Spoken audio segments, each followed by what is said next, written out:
Yo, what's good, guys? Now video here. Today we got, is life better in the USA or in Europe? Let's see. This man's got an honest review. So, let's hear his honest review. Turns out, humans are not the same everywhere. Who you are is at least partially influenced by where you are.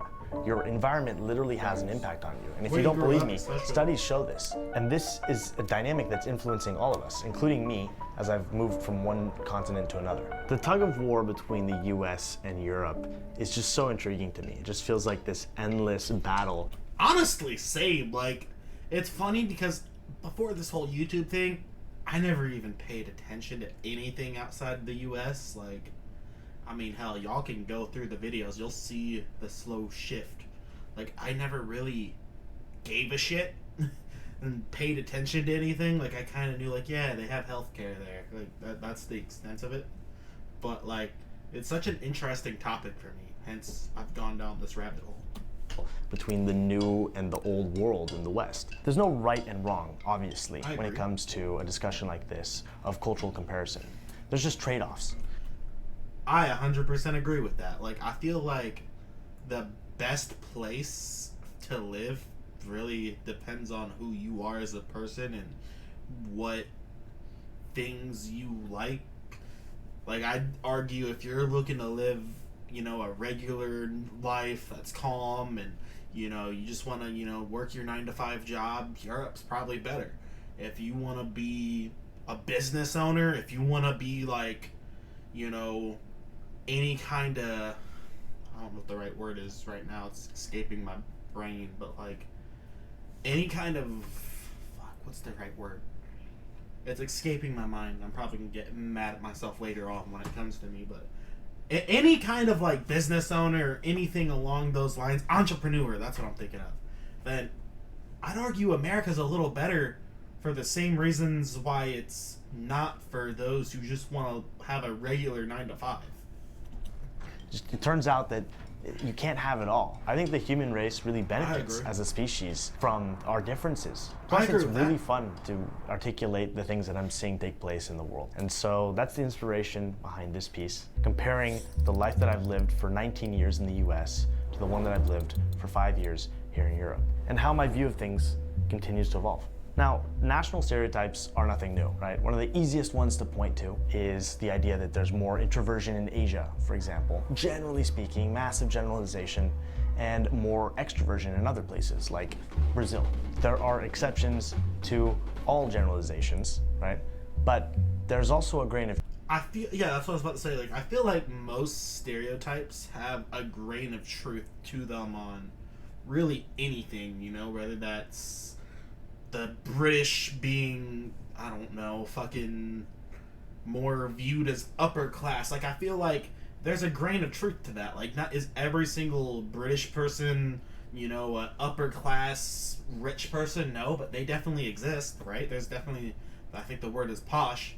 There's some posh ass British people, just like the stupid ass Americans. Bro, there's some dumbasses here. I'll tell you that right now. I feel like there's truth to every single kind of stereotype for the most part. Maybe not all stereotypes, but a lot of them. Truth. The jokes that we make about these sorts of things wouldn't be funny if they were completely inaccurate. If I were to say, oh, the US is a quiet country that is very respectful to all other nations and doesn't make a lot of noise, I lose all credibility, right? You just don't believe it because there's not really a lot of truth to that. Now, while I've already made a few pieces exploring cultural comparisons between different parts of the world, different countries and different regions, I want to dig a little bit deeper. See, this is the stuff I want to do low-key. If I ever could get successful enough, say, off these reaction videos to, be able to afford videos, I feel like this is the kind of stuff I'd want to do. I want to, go to other countries and, make my own little, comparison videos based off my own experiences. Beyond superficial comparisons like, oh, Europeans use air conditioning a lot less than Americans. Yes, produce is a lot cheaper and a lot higher quality in Europe than in the United States because the governments subsidize that sort of thing because people care about it a lot more. And yes, technology is a lot more affordable in the United States, partially because of taxation on imports, but also because as a society, there's more of an orientation towards innovation. And one of the ways that keeping up with the Joneses manifests itself in the US is having the latest shiny thing. But I want to dig deeper into the character of that is extremely true. These two continents. Like, so far he's not said a single thing that I could honestly sit there and be like, no, you're wrong. Which, when he talks about Europe, I genuinely have not a leg to stand on because I've never even stepped foot out of the US. But when he talks about the USA, I'll kind of throw in my opinions here and there. And the trends that I'm noticing in people that live in these two continents. Oh my God, there's no lanes. There are no lanes. Fair warning, these are just my opinions. I am just sharing my observations. Hey, and I'm gonna speak my opinions too. I'm gonna speak my observations too. And you know, it's the internet. Don't let it get you mad. If honestly, if you can get mad over a YouTube video, row one. That I see in the world and within myself. So take it or leave it. And if you disagree with something that I say, please feel free to share it in the comments. That too, by the way, disagreeing with me isn't being mad. What I'm saying is, hey, listen, if you want to speak your opinion, I'd love to hear your guys' opinions. I'd find a lot of fun in going through the comments and hearing you guys out, even those who disagree with me. It's fun. Just don't let it get you angry is what I'm trying to get at. So if you can speak your opinions in a way where you're not mad, I have nothing but respect for you. I've never deleted a comment in my life. Probably never will. This is supposed to be fun. I find this sort of thing fun. For every point I'm going to make here, I'm going to really try, despite my biases, yes, I chose to live in Europe, explore the positives and negatives here, because I think there are positives and negatives on both sides. Americans are known for their Also, before we get into any of this, let's talk about what he just said, the biases, because that kind of made me realize I have never seen a video like this made on someone who's chosen to stay in the US. I've not ever... Has there been a video like this where, say, somebody lived in Europe and then decided to move back? Because I'd be interested to see their take on it too. Because he just made a very good point there. Patriotism. Literally thinking to themselves, we are the best. And that's definitely not everyone, but enough people do think that it's a real thing. This really cracks me up because, that's got to be one of the fastest ways that I can think of to tick someone off. Who likes the guy who shows up at the party and won't stop talking about how they're the best? As I'm sure you can tell, this really annoyed me quite a bit, having grown up in the US but with immigrant parents. But a lot of Americans really believe this. And what doesn't help... It's because from kids shoved down our throat that we're the fucking man, yeah, America! I'll do it as jokes, but there's a lot of that. And I feel like it's a positive and a negative, right? Because I feel like for any country to do well, they need that ego there. Yeah, we're fucking awesome. I feel like the issue that we get is we've let that ego get too big to where then we're blinded by the ego. So I don't feel like we should lose. I feel like a lot of people outside, I've never had someone outright say this, but I feel like a lot of people feel like we should lose that, yeah, we're the shit, where it's I don't really feel like we gotta lose that as much as just get it in check, realize the things where we might be slacking at, and then work towards that, so we're using that ego as a way to also build us up and get to the point where our ego might be true. I hope what I'm saying makes sense to y'all.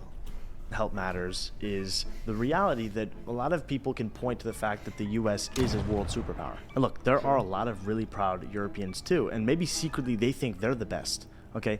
But it is a little bit harder to make the argument that you're the top dog right now if you're Greek or Italian, when in reality your moment to shine came centuries ago. For the record, I don't think there's a best country. I don't think in those terms. I think different countries are good at different things. And I tend to agree with that. I don't feel like quantitative measurements like GDP say anything about the quality of a country. Now, the reason I bring all this up is because of a weird feeling that I get when I return to the US. It's this feeling that I'm in the center of the universe, and obviously I know that's not the case, but the relationship between the US and Europe doesn't work the same way both ways. Here in Europe, there's a steady stream of news coming from the US, but when I'm over there, it feels like there isn't much talk about what's going on in the rest of the world unless something really big happens. Like, this is exactly what I was trying to say earlier in the video, where it's like, we kind of grow up in our own bubble. We don't pay attention. Like, before this whole YouTube thing where I don't even remember, I got like one comment asking me to watch, I think it's now one of my most popular videos, but was asking me to watch like some kind of like USA, I think it's like food or something. It's escaping my brain right now too, because, you know, I got the IQ of a rubber duck. But like, it was that one comment that opened the gateway. Then people started making more requests, and I started going down this rabbit hole, and now like I can kind of, I'd like to believe now I look at things more fairly. And I still don't pay attention to like the news in Europe or stuff like that, but like, you know, I have more of an idea of like, you know, we're not everything. like a war. Most mainstream media barely covers what's going on internationally, and unless you're a worldly American, and there definitely are some of those out there, you don't have very much of an idea of what's going on out there. In many ways, most of us don't care. I feel like that's another thing like he doesn't throw in there. It's like, most people don't give a shit what's going on in Europe, bro. Like, we could care less. Like, it just don't cross our minds. Like, it's not that we openly don't give a shit, but like, out of sight, out of mind, it's not our issue. We got our own shit to deal with, kind of thing, you know? Is the US does feel geographically isolated. And maybe that's because the distance between Los Angeles and Las Vegas is bigger than the distance between Paris and London. It does feel like Europe is closer to a lot of the rest of the world. And because the distance is smaller, you can't pretend that there aren't neighbors all around you. France cannot pretend Germany isn't. But at the same time, there is Australia, which kind of takes that argument out a little bit. Because I used to have the same argument, like, but like, there's nothing all that interesting, or like, you know, they're so far away, like, we kind of get but then Australia is even farther away, and they pay attention. So, because I used to have that same logic. Like, right there. I personally believe this is a major factor in how we ended up with the stereotype that Americans are terrible at geography. We are. World geography. Maybe also the stereotype that a lot of Americans are uncultured. And speaking of that, actually, culture is a confusing word. Like, we do have our own culture, though, so it's like, are we? You can't say we're uncultured when we have our own culture here. There's something extreme. If Americans are uncultured, then wouldn't uncultured be a culture? Like, now I'm confusing myself, damn it. But think about it, though. If all Americans are uncultured, then wouldn't that become our own culture? Extremely interesting to me about the whole conversation about culture.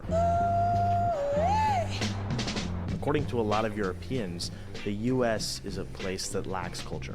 But that doesn't make a lot of sense, because the US is actually one of, if not the biggest exporters of culture in the whole world. That's one of those things that really shocked me when I moved abroad. Everyone is exposed to the aforementioned American media, and therefore American politics and current events. American music is everywhere, it's ubiquitous. Honestly, you could say I'm an export of the United States, and I'm not sure I could argue with that. The US is like always the loudest kid in the room. And even just cities like New York are an explosion of art, and it's one city in a... Like, I feel like if the world was a school, the US would be like the jocks. Like, we'd be like, we're strong, we're loud, we're kind of crazy, might not be like the highest IQ, but like, we're just kind of, we're like the tough guy, we're like the tough popular kid. Like, I don't know, am I wrong? Let me know.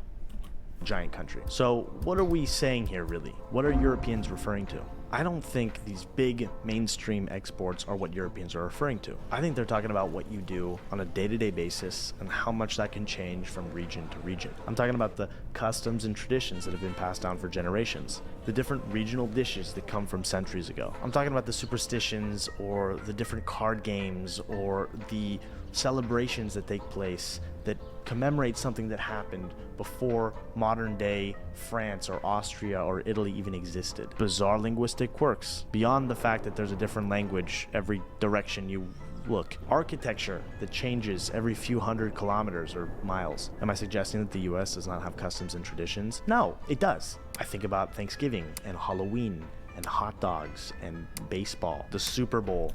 Hot dogs are an American thing? I didn't know that. There are a lot of things. It's a big country.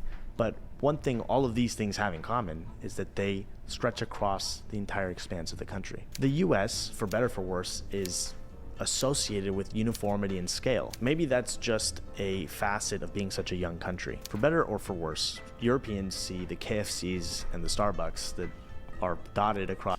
But by that logic, like, there are definitely differences between, like, this is now, I've lived in Illinois, well as North Carolina, which are like, North Carolina is very southern, you know, it's more country, where, well, Illinois is country areas too, but like outside Chicago, I'd say Illinois is, but that's beside the point.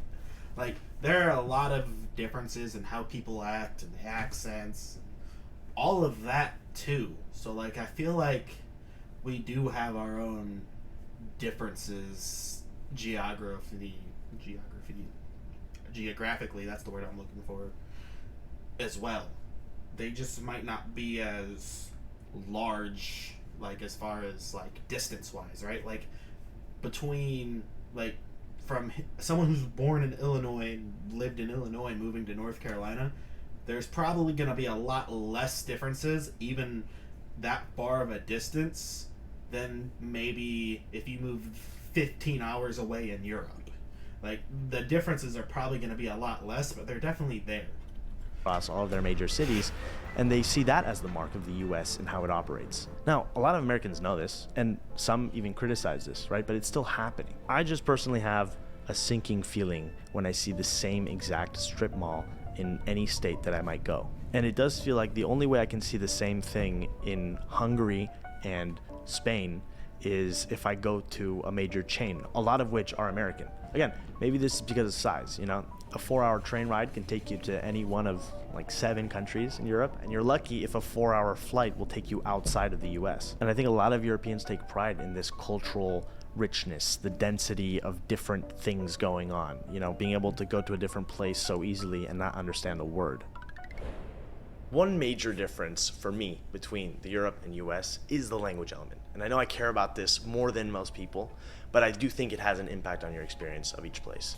And it's one of the main reasons why I moved to Europe. Yes, you have all kinds of language diversity in places like Miami and New York, which is really cool. But overall, English will do the job in the US. That's really not the case in Europe. Yes, English is the most international language, but still to this day, not being able to speak French when you're in France means you are not having the full French experience. That's just how it is. And honestly, I love living in a world where there are many different languages and many different ways to say things, and that we don't all necessarily understand each other. For me, it's very stimulating seeing or hearing the different sounds and different ways that people can communicate with each other. It adds a lot of color to the world. Yes, I speak Spanish, but if I go to Barcelona or spend time in Catalonia, I don't understand Catalan. I speak Italian, but Southern Italians are difficult for me to understand, partially because of the accent, partially because of the dialects. It's just awesome richness that I appreciate so much. And kind of I can respect that.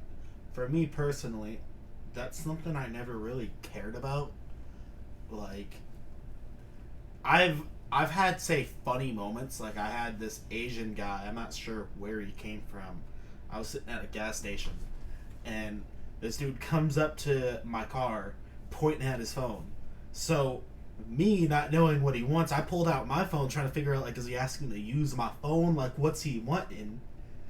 And So me and this guy, then I like tried to pull up Google Translator. I was trying to like get him to like talk into my phone to like see if I could figure out what language he speaks and try to figure out if I could find a way for us to communicate, which was kind of funny.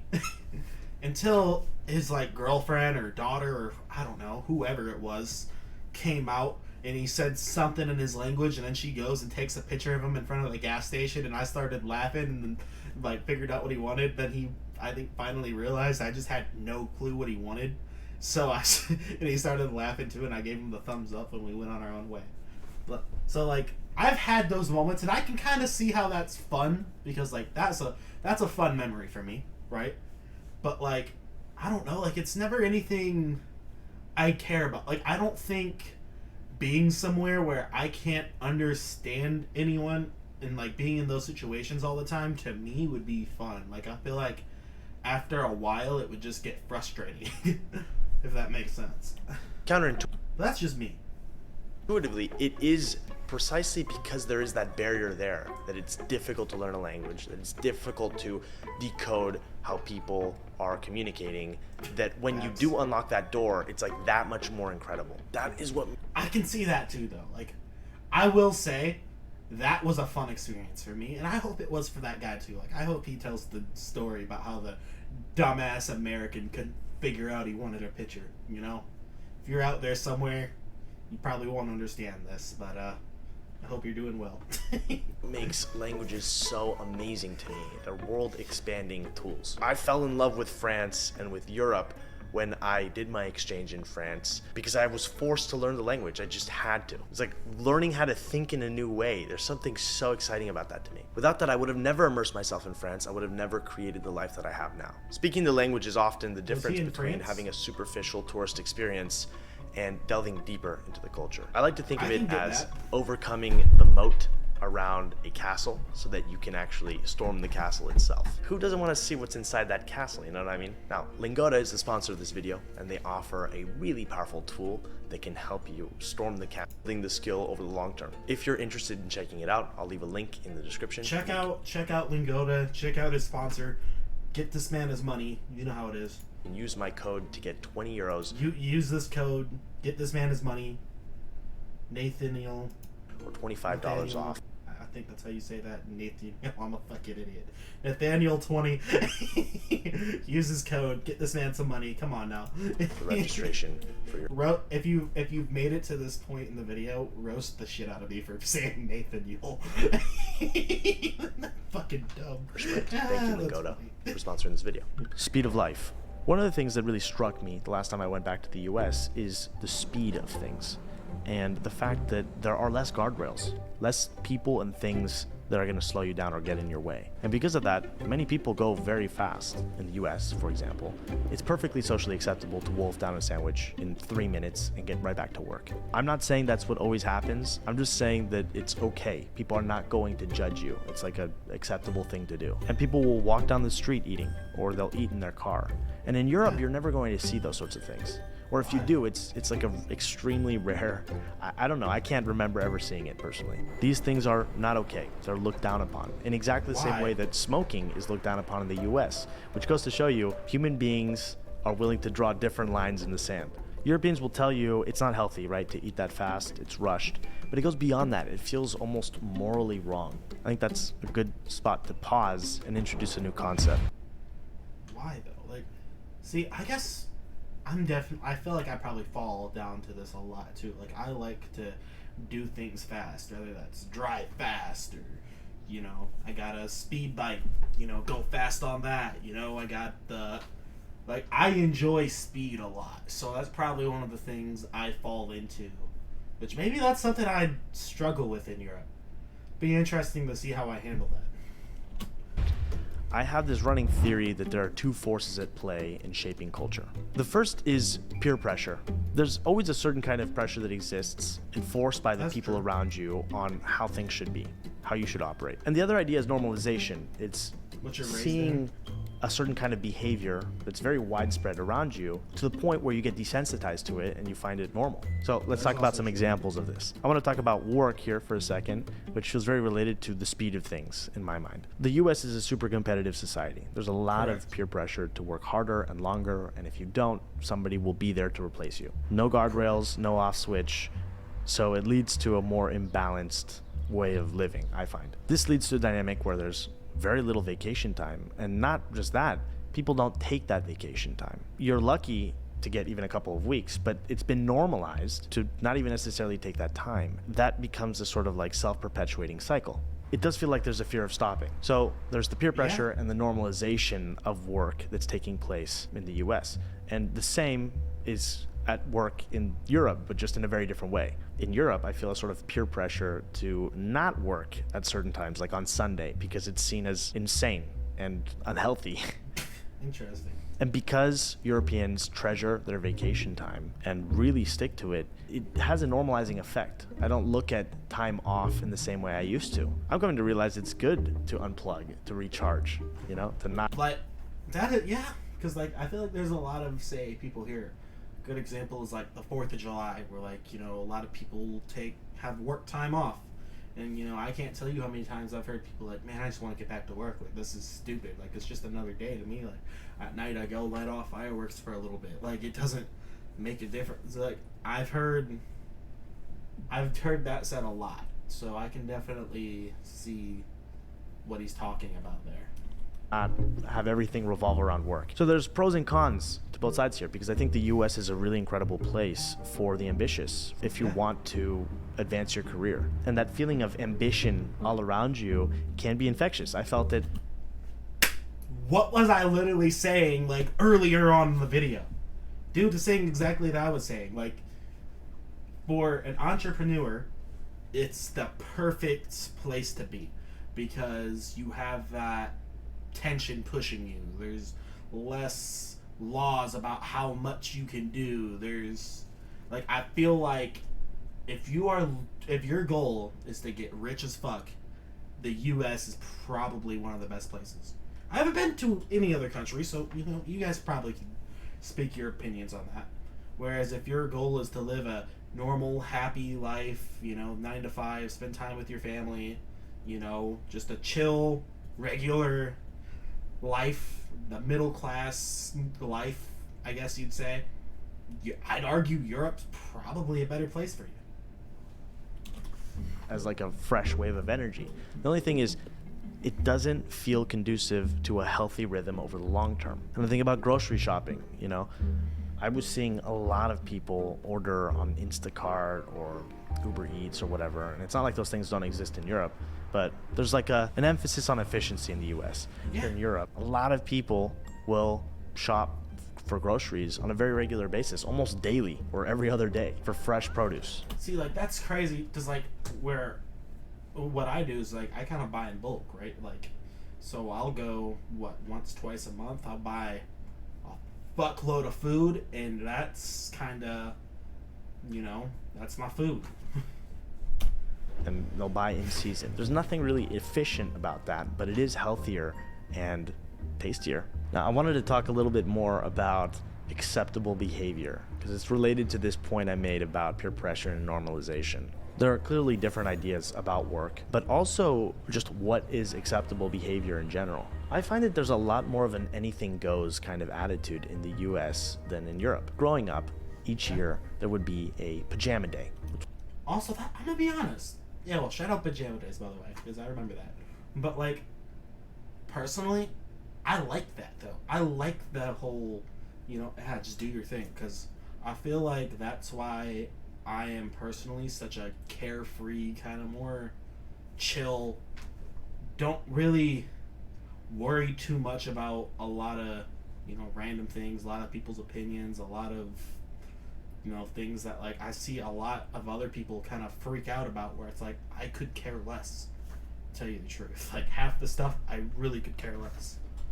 Which was this really fun day where you go to school in your pajamas. I did this when I was like 11, 12 years old. And I'm not sure what happened. Maybe this has always been the case and I didn't realize it, but it really struck me that I will see adults, full-grown adults, walking around in pajamas in the US. I saw it when I was there just a few weeks ago. I have never seen that in Europe.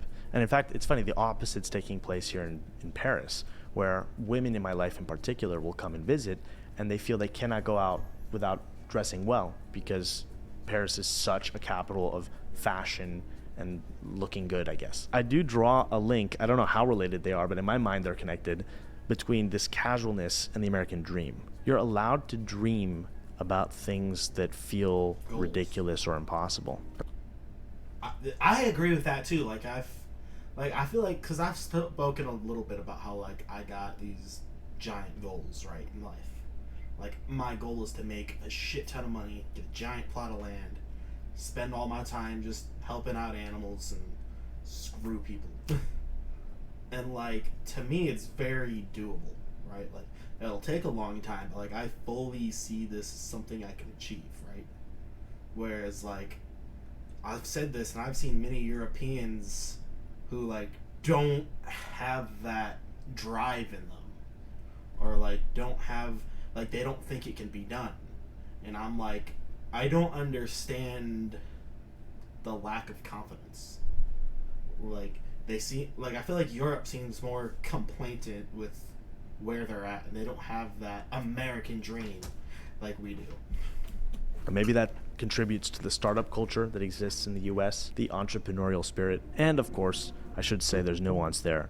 There are differences between the coasts of the United States and the middle of the country. There are differences across the different countries in Europe on this particular issue. Kind of what I was talking about earlier when I was talking about how when I moved to North Carolina. In all issues. But still, I feel a different vibe when I'm here in Europe. And I have found that this has had a positive effect in my life. This is one thing I'm really grateful for from my time in the US. It's this mindset of, like, going for it, taking risks, and figuring out a lot of the rest later on. Yeah. Look, I'm aware that there's a lot of psychoanalyzing going on. I mean, hell, even me spending all this time on this YouTube channel hoping that, you know, I have some success with it. You know, like, that's a risk. I could be spending my time doing other things. Yet I spend my time recording these videos and putting it out on YouTube, and, you know, like, that's a risk in its own, right? Like, it is. But, like, at the same time, I enjoy the YouTube channel, so it's like, even if I didn't, say, get money from this, which I don't get a lot of money, but I get, you know, I get a little bit of money, I'd still do it. Like, I probably wouldn't do it daily, but I still do it. Like, so don't take that the wrong way. But yeah, man, like, there's definitely, I guess that might have been what I was trying to talk about earlier. Like, we're a lot more, like, Europeans seem to be a lot less willing to take risks and kind of jump off and just see what they can do. And I think that's why, say, they don't have the same confidence that, like, say, I might have of, I'm gonna make this money, I'm gonna have this success, I'm gonna do this, I'm gonna. Whereas, like, you know, I've heard so many Europeans be afraid to take that, like, jump, or, like, not have the confidence to do it, which I find that interesting. I feel like, yeah. On here. And by the way, my impression of Europeans mainly comes from just speaking with you guys on the YouTube comments. So, like, my little baby YouTube channel is not enough to have a real opinion on Europeans on a grand scale. I can only speak in my personal experience. maybe the way that I see the world says a lot more about me than the world. I'm open to that possibility. But what I love about making these cultural comparisons is the fact that it's always a reminder that there's more than one way to live life. I think a lot of life is shaped by our values and the things that we choose to stand by. And a lot of it is based off of what resonates, what feels right. If you have the privilege to travel or to move to another place, it can be a world-expanding experience. But even if you can't do that, being aware of... See, that's why I'd like to travel. Like, I'm not so sure I'd ever move out of the USA because I feel like I'm someone who falls more under that, like, entrepreneurial mindset, but would probably benefit more living here. But, like, so that's why I'm like, I'm not sure if I'd ever leave. Maybe, but I doubt it. Personally. But, like, I would definitely like to see these places for myself, right? Because in all fairness, I can't say I'd never move to these places without seeing them for myself, right? Like, it's not a fair thing to say, because who knows? Maybe I go see the UK or Germany or Australia or wherever, right? And I'm like, yo, this place is awesome. And I fall in love with the place. Who knows? You don't know that. So, like, I don't think it's a fair thing to say I wouldn't. Of the biases inherent in living in a particular place, because there are always biases, can lead to a richer, more well-rounded experience of life, I think. Life is full of trade-offs, but I do believe in the power of picking and choosing what works for you. You deciding what your trade-offs are to the extent that you can. I really try my hardest to embody the best of all the places that I've ever lived in. It's just fun, I guess, to see how different groups of humans operate. And I think we can better appreciate the world with contrast. I'd agree Anyway, with that. I hope this gave you some food for thought, and thanks for watching. Well, honestly, he's right about a lot of the stuff. What's this? All right, for those of you that have stuck around this long, I just want to mention a special project that I've been working on for a very long time. It's called Frame by Frame. It's a post-production masterclass. Alright, you guys aren't interested in that. But, go to his video if you're curious. Either way, yeah, I'd say I'd have to agree with a lot of what he said. So, yo, give this guy a nice ass subscribe. Nice ass subscription, not subscribe, that's not right English. Ring the bell, like the video, like my video, subscribe to me, I beg, please. I want subscribers. I want to grow on YouTube. Come on, hook a brother up. If you don't like me later, you can always unsubscribe. And yeah, I'm out.